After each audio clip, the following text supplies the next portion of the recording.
Okay, I think I cleared up enough space, hopefully. All right, so let's light this back up. All right, so the bullet is too long. I go back and I seat it down deeper and deeper until it that bolt lever drops. So what I'm doing right now is seating that bullet deeper. Okay, and then checking to see if the bullet drops. And I'm pretty sure this won't. Oh, it does. Okay, so now um, what I want to make sure is I stick it back in there and it drops, pull the bolt up, and then let's leave the lever down, push the rod down until I make contact with the bullet, and then lift up the bolt and push on the bullet. Okay, I want to go until I feel no resistance. So I felt a little bit of resistance. So I'm going to go seat it down about another 2 thou. Okay,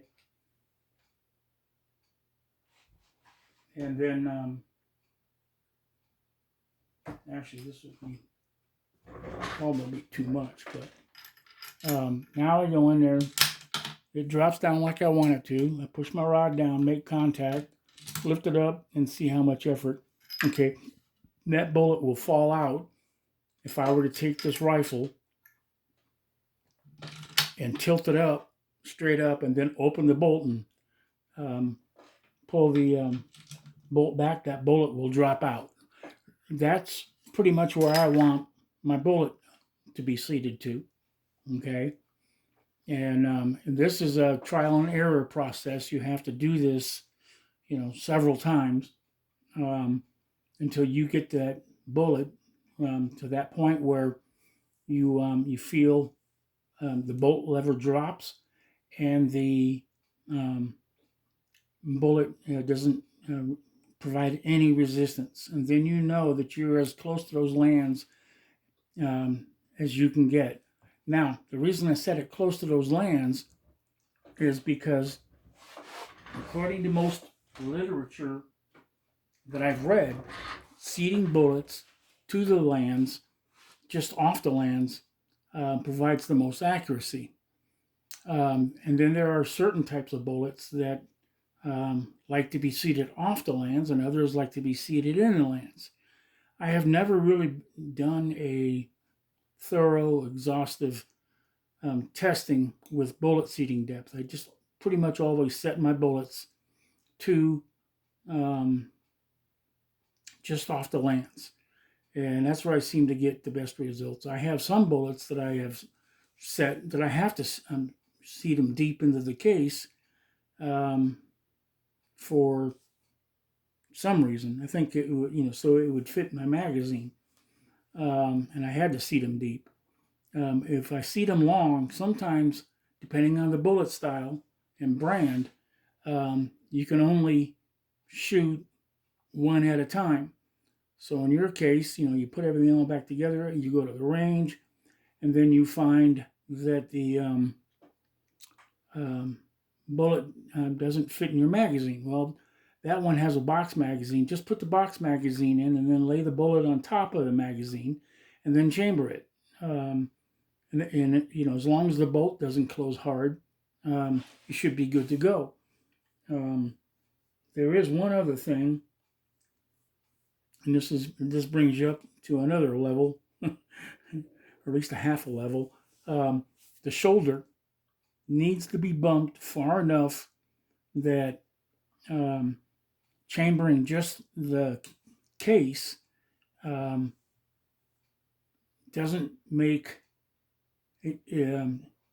It comes out nice and easy, just like this does. This completed round. It's not really completed, but it when you just chamber the case, you want that bolt to drop nice and easy.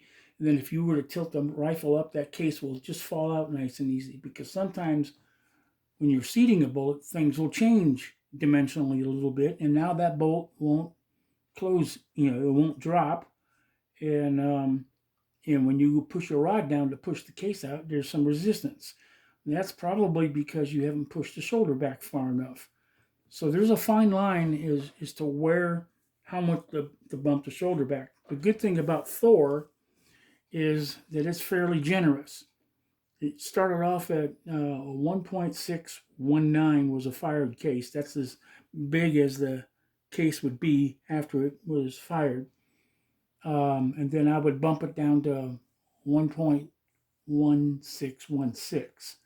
I think that's somewhere between 1.5, 1.4, 1.5, 1.6. That's a good range to be bumping the shoulder. But I think that was one of the things that I had a problem with that particular um, single stage Hornady or Pacific um, reloading press was that I couldn't get consistent um, shoulders. I think if it was that press or not, I don't remember. I have another Hornady press that I mangled up because I got a stuck case in there and I had to use a sledgehammer to get everything apart, and it damaged some pieces. I could reorder all the pieces and have another Hornady press. I just haven't done that and probably won't do that because it needs some minor repairs. And but anyway, so that's my reloading for finding bullet seating depth. And I know it seems rather, I don't know, unnecessarily complicated or too involved or whatever. The Hornady tool makes things simpler, but it's not as accurate. Um, and because I'm OCD about precision and accuracy, um, I gave up on the Hornady tool.